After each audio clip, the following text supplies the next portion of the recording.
Hello दोस्तों, कैसे हैं आप सब। आज की हमारी कहानी है छोटी बहू। अरे सविता बहू, कुछ अपनी देवरानी मीनू से सीख। कितनी अच्छी और संस्कारी है। देखा कैसे मेरे पैरों की मालिश कर रही है।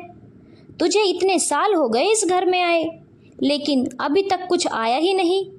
सास छोटी बहू मीनू की तारीफ करते हुए बोली, जो कि शादी होकर 4 दिन पहले ही आई है। उनकी बात सुनकर छोटी बहू मीनू मंद मंद मुस्कुरा दी, जबकि बड़ी बहू सविता अपने काम में लग गई। पता था ये तो सासू माँ का रोज रोज का है। पहले पड़ोसियों की बहू से तुलना करती थी, अब खुद की छोटी बहू से तुलना कर रही है। आखिर उसे तो देखते हुए 4 साल हो चुके हैं।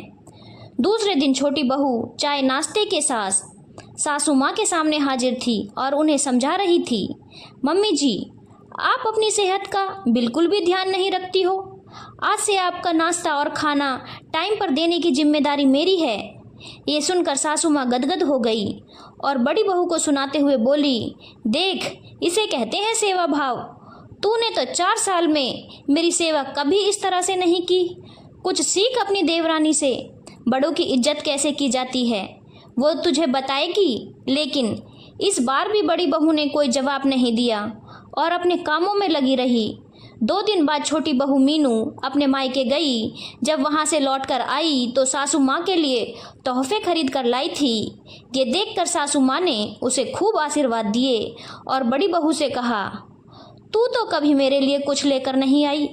देख तेरी देवरानी को, परिवार में रहना जानती है, बड़ों का सम्मान करना जानती है, और एक तू थी जो पलटकर जवाब दे देती थी। सही कहा मम्मी जी, अगर मैंने पलटकर जवाब नहीं दिया होता तो आज आपकी छोटी बहू पलटकर जवाब दे रही होती, क्योंकि छोटी बहू के सामान में से सामान नहीं निकाला गया था। बड़ी बहू के सामान में से निकालकर अपनी बेटी को तोहफे दे दिया गया था। मैंने जब जवाब दे दिया था, इसीलिए छोटी बहू ने नहीं भुगता। बड़ी बहू सविता ने कहा तो सासू माँ तुनकते हुए बोली, बड़ी बहू, तुम्हें बिल्कुल तमीज नहीं है क्या? तुम छोटी बहू के सामने ऐसे मुझे पलटकर जवाब दे रही हो। यही सब सिखाया है तुम्हारे परिवार वालों ने। अब तुम खुद अपनी इज्जत छोटी देवरानी के आगे सामने घटवाना चाहती हो तो मैं क्या कर सकती हूँ? मम्मी जी, नया 9 दिन तो पुराना 100 दिन होता है। अगर बड़ी बहू आपको पलटकर जवाब नहीं दे रही होती तो छोटी बहू को वो सब झेलना पड़ता जो आप अपनी बड़ी बहू के साथ कर चुकी हो, क्योंकि मेरी चुप्पी से आपकी हिम्मत बढ़ चुकी होती।